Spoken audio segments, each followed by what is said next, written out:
Hello, and welcome to my corner of the multiverse. This is the Salty Goddess Podcast. I'm Margaret Perry. Please be sure to download, subscribe, and share with all of your friends for your hump day guilty pleasure, even though today it's Friday. I decided to wait and drop this episode so we could talk about Halloween and all of the wonderful things that you may or may not already know about this pagan holiday. So, what are we going to talk about? We're unmasking Halloween, how it crawled out of an ancient Celtic festival, was baptized by the church, immigrated to America, and somehow ended up Yep, that's right. Slutty nurse costumes and $12 bags of candy, although candy now is pretty expensive. Because let's be real, Halloween didn't start at one of those spirit Halloween stores. It started as a festival known as Samhain, with fire, fear, and feasts for the dead on a tiny little island in the North Atlantic, known as Ireland. So light up your metaphorical bonfire, grab some chocolate, and let's get salty with the spirits. All right. So everybody close your eyes for just a moment and drift back to Ireland 2,000 years ago. The Celts marked the end of the harvest with a festival called Samhain. It's spelled Samhain, so it sounds totally different than the way it looks. All right. It is known as the Celtic New Year. It's the halfway point between the light and the dark, when, according to mythology, the veil between the living and the dead was paper thin. Now, we see that when we hear other, societies or whatever cultures talking about this time of year. The Celts believed that spirits crossed over easily from one realm to the next, across that veil on this night. Some of those spirits were beloved ancestors, but others, not so much so. People left food and drink outside of their doors as offerings. So if your crops had been good, you shared. And if not, you were the one that was haunting your neighbors. The Celts lit massive bonfires on hilltops to guide those wandering souls and scare away the darker spirits. Cattle bones were thrown into the flames. Hence, that fire became known as a bonfire or a bone fire. Villagers disguised themselves in animal skins and masks in an attempt to confuse the roaming ghosts. And just like that, the ancients began cosplay. Isn't that wild to think that we still do that today and millions of dollars are made on cosplay outfits and shit. So then Christianity began to spread throughout Europe. And the church decided they couldn't fully stomp out the old ways. Because think about it. If somebody walked into your home and said to you, you need to stop celebrating the way you're celebrating and celebrate this way, because the way you're doing it is wrong, would you listen to them? I wouldn't listen to him. I'd stomp my foot like I've been doing since I was 2 and say, I'd do what I want, which, by the way, I guess I still say that. And I wouldn't want to partake of whatever fuckery you were trying to make me undertake. All right. So what they did, which is what they've done throughout history, is they took that pagan ritual and they rebranded it. Pope Gregory moved All Saints' Day to November 1st and added All Souls' Day on November 2nd. So the night before was then named All Hallows Eve. The rebrand, it stuck better than a marketing professional in 2025 and better than any marketing campaign that Apple could have ever pulled off. All right. And throughout history, if you look and see all of the different pagan holidays, they now line up with Christian holidays. And it was done that way on purpose. They took a little bit, out of Alexander the Great's book, where he just incorporated what was going on in those cultures and just kind of shifted it just a little bit so that they could, assimilate these individuals. All right. So, it's serious when the church actually gives in and says, I can't beat them. So let us sanctify what they're doing. And they'll think it was their idea. So Samhain wasn't about fear. It was about respecting the cycle of life, death, and rebirth, which is something that you'll find in most pagan societies and rituals. They followed the moon, the sun, the seasons, and they respected nature, and that was their spirituality. But, then somebody came along and said, I can do it better, and I want you to believe what I believe, so we're going to change everything. So that is, Halloween still carries that respect of life, death, and rebirth under all those plastic cobwebs and spiders and witches and warlocks and so on and so forth. So if you fast forward to the 1800s, Irish and Scottish immigrants sailed to America, bringing those Samhain traditions with them. Makes sense, right? Makes sense. They brought jack-o'-lanterns too. And as the legend goes, a trickster named Stingy Jack outwitted the devil. Sounds like my kind of guy, really, to be honest. And got denied entry into both heaven and hell. And then he was forced to roam the earth with a coal ember inside a carved turnip. Americans saw that and said, cool story, but we don't have turnips. We got pumpkins. Halloween in early America was messy. Equal parts a night of mischief and a festival of the harvest. Kids would pull pranks, livestock would go missing, cows would get tipped, outhouses were moved. Oh, yes, literally, outhouses were moved. Okay. By the 1920s, citizens were over it. Cities were done with this prankster crap, and they'd had enough. So they launched safe community parties to replace that vandalism. And in the 1950s, with post-war suburbia booming, Halloween became child-centered or kid-centered. So trick-or-treating, costumes, candy, and neighborhood unity. What a perfect way to monetize a pagan festival, right?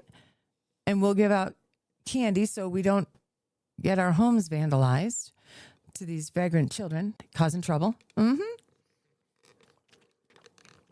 So, of course, candy companies saw dollar signs and they jumped on that bandwagon, let me tell you. Faster than, Chiefs and Bills fans can jump on those teams. Okay, so moving on. Go Bills, by the way. All right, so by the 1980s, you had horror films, Reese's commercials, and plastic skeletons in every single person's yard. Halloween had officially transformed from the spiritual to the spectacle. But it still scratched that ancient itch for ritual and release. So we went from appeasing ghosts to appeasing toddlers that are hopped up on Twix candy bars. So what does all that mean? Well, I think it's important that above all else, you understand the history of some of the things that we do. Oftentimes, traditions take place and nobody knows where they're really from and why we do them. So later in another episode, we're going to talk about some of the rituals that we see today in weddings That one will make y'all scream. I'll tell you, make you scream. All right. So, but let's talk about some of the global cousins of Halloween. All right. So let's talk about the Day of the Dead in Mexico.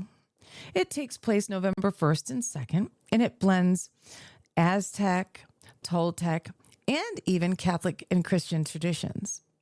Here is where the veil is open, but instead of fearing spirits, families welcome them. They build altars called ofrendas, decorated with candles and marigolds and sugar skulls. Favorite foods are placed out for the departed. So think tamales, mole, so good. And their belief is that death isn't the end.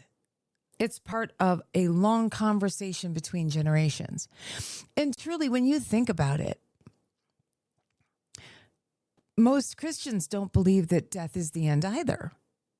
They believe that you go on to heaven or hell, and your spirit lives on there. Okay, so it's not that far. These belief systems, they just have these tiny little nuances of what happens.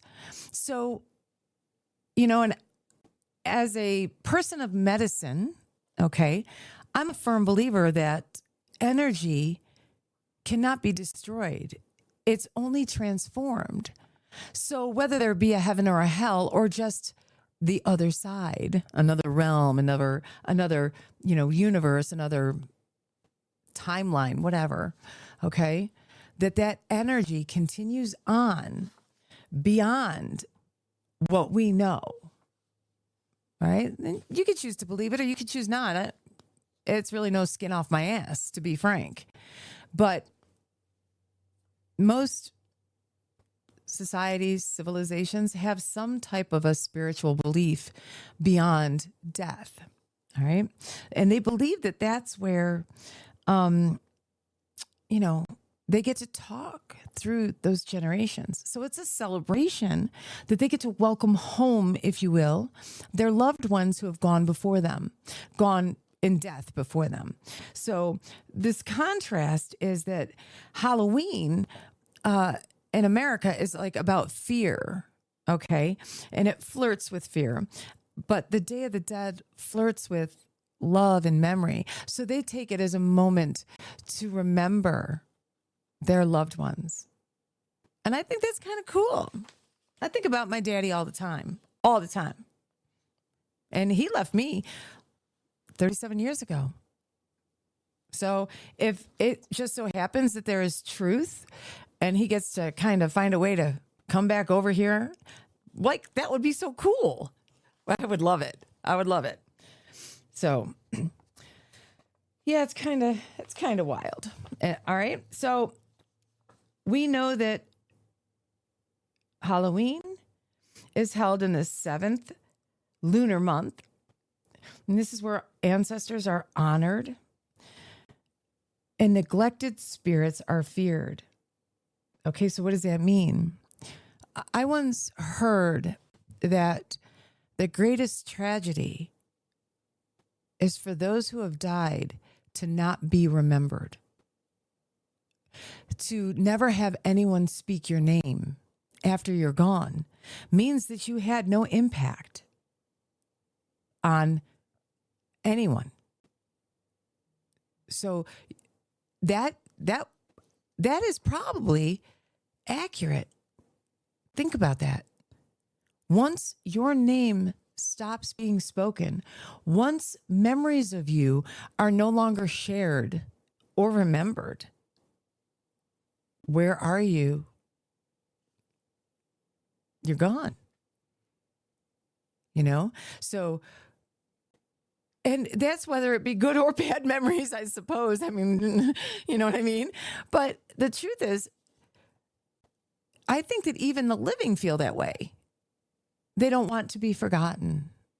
Now, there are people in history we should forget, quite frankly.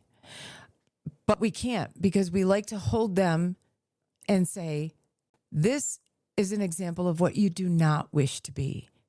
You do not wish for this person to ever rear their ugly head again and wreak the havoc and the death and the suffering that they, implemented on people, right? And I'm sure that for each one of us, one of those people exists in a different way. And I mean, throughout history, we can think of any number of them. And I really, today of all days, do not want to give power to their names in case I'm 100% wrong, which I could be. I don't think I am, but it could be.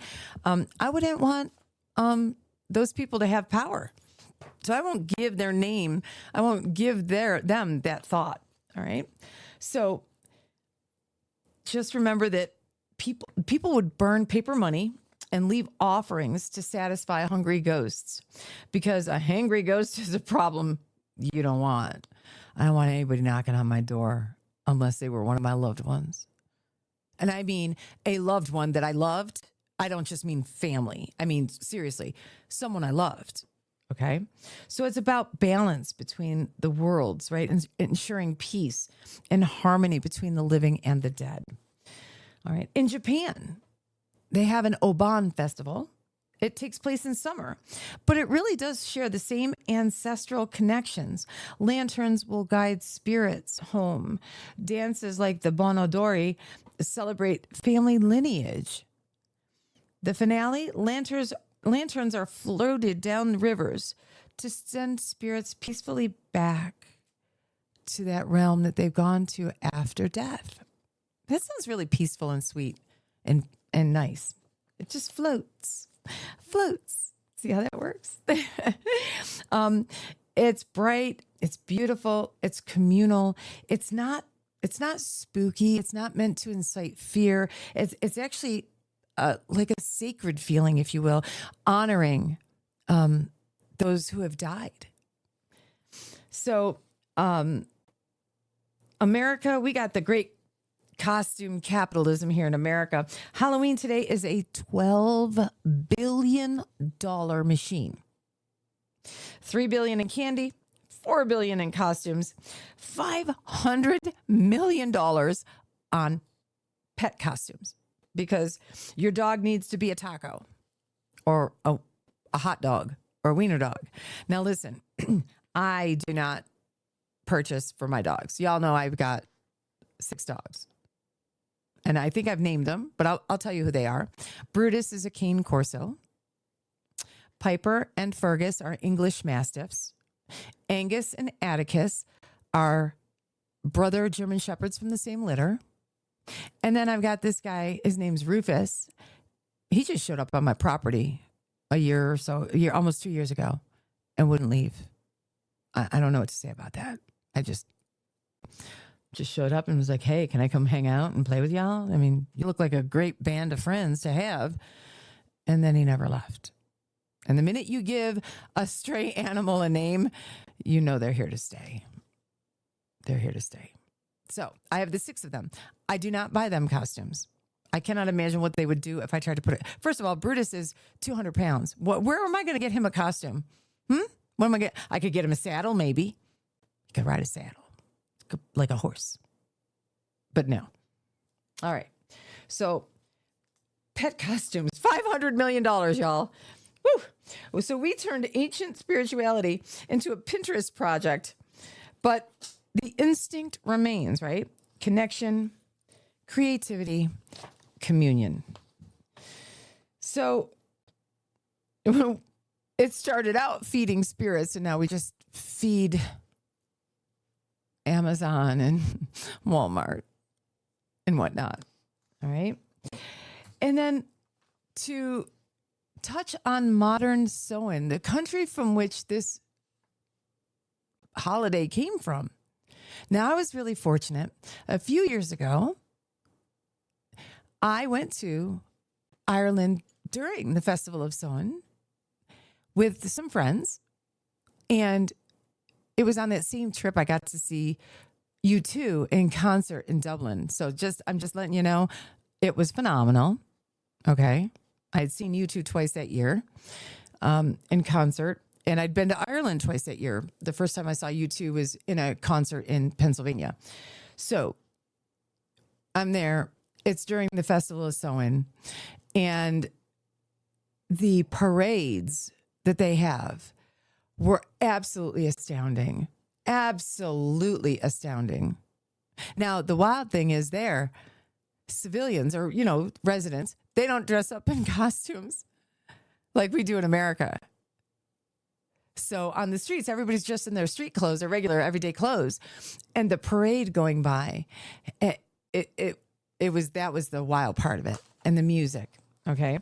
So modern pagans and Wiccans have revived Samhain celebrations. Bonfires still blaze, rituals still honor their ancestors, and feasts are shared.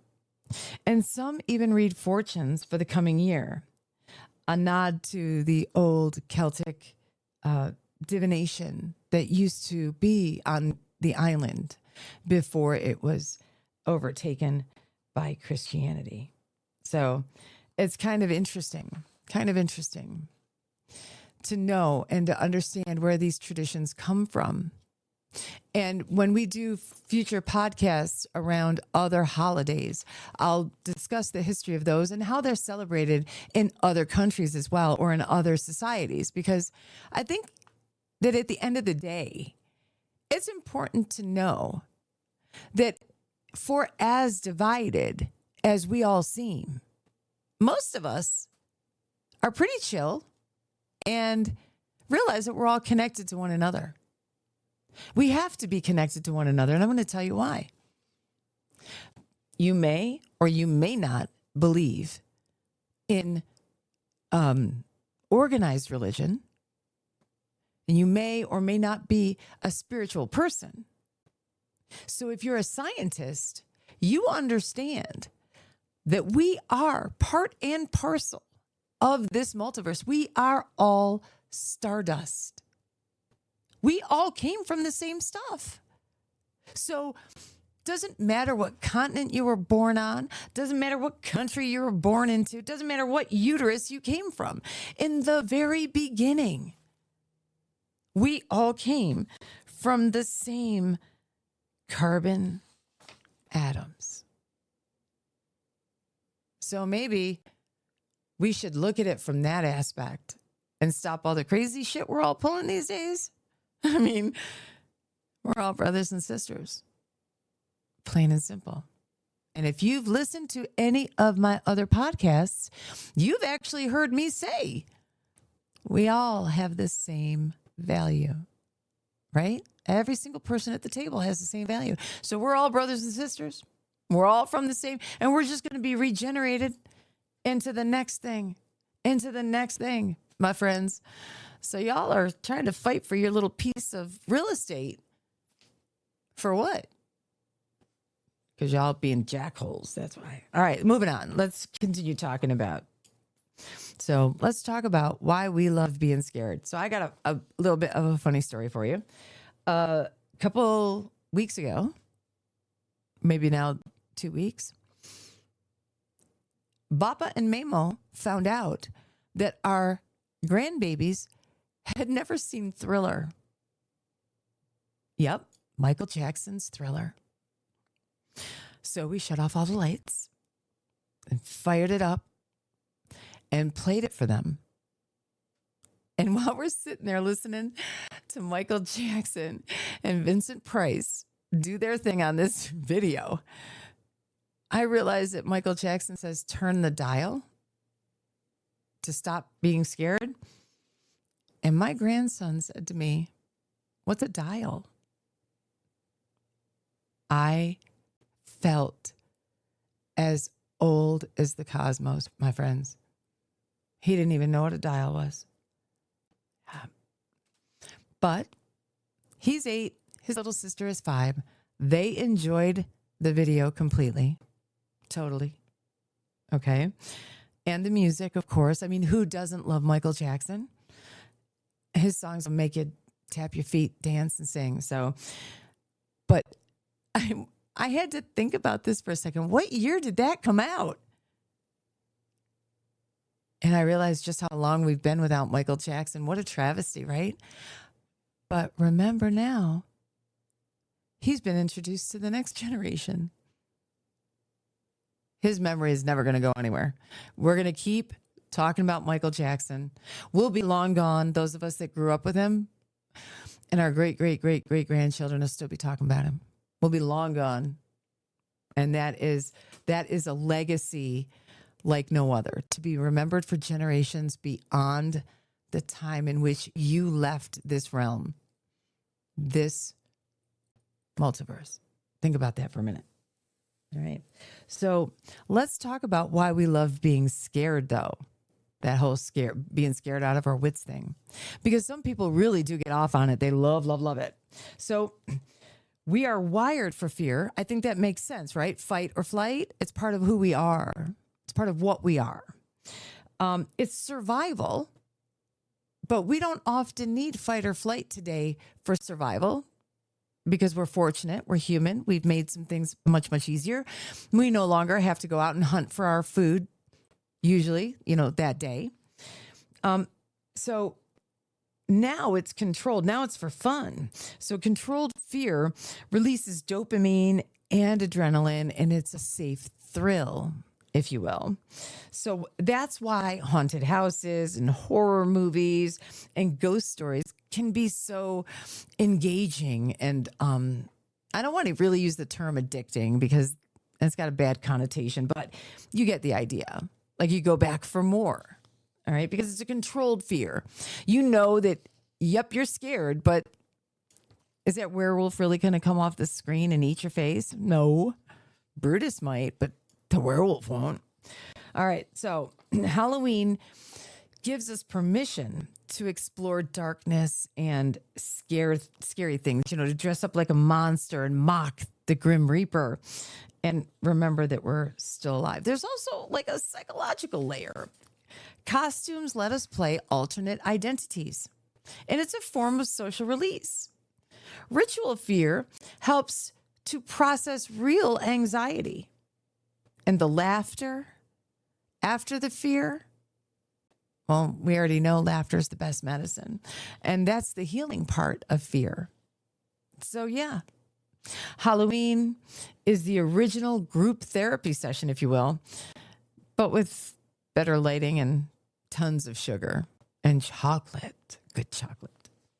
So just know this, your growth happens when you face your shadow, not when you avoid it. So maybe you can use Halloween to your advantage, to face your fears and to find a way to build on some growth for yourself, stepping out of that comfort zone. Yes, I know you probably find, they're like, why is she talking about Halloween? What does that have to do with self-improvement and growth? There it is.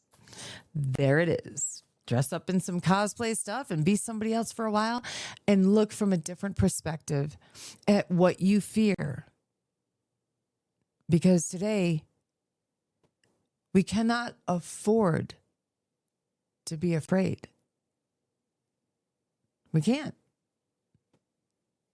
And the only thing that's keeping you from that growth is yourself. And you need to get out of your own way to make it happen. All right. So from Samhain's sacred fires to the Spirit Halloween store's fluorescent aisles, we've been trying to understand death and to control chaos for millennia. All right. Every generation rewrites the story from fear to festivity, from reverence to revelry. Halloween isn't about really pretending to be something else, but it's about remembering what's beneath the mask.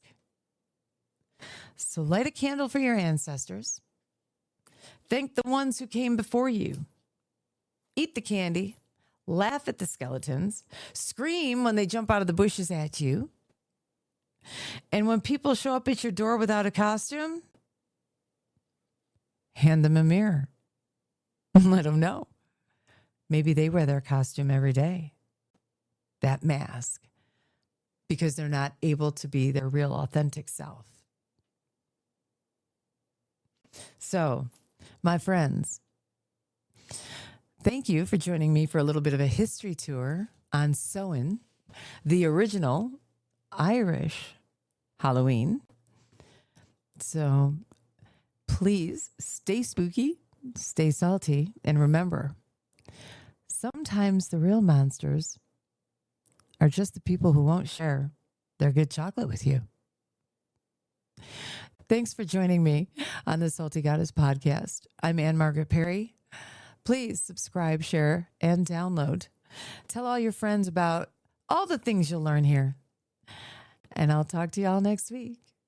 Have a wonderful weekend filled with opportunity, you bitches.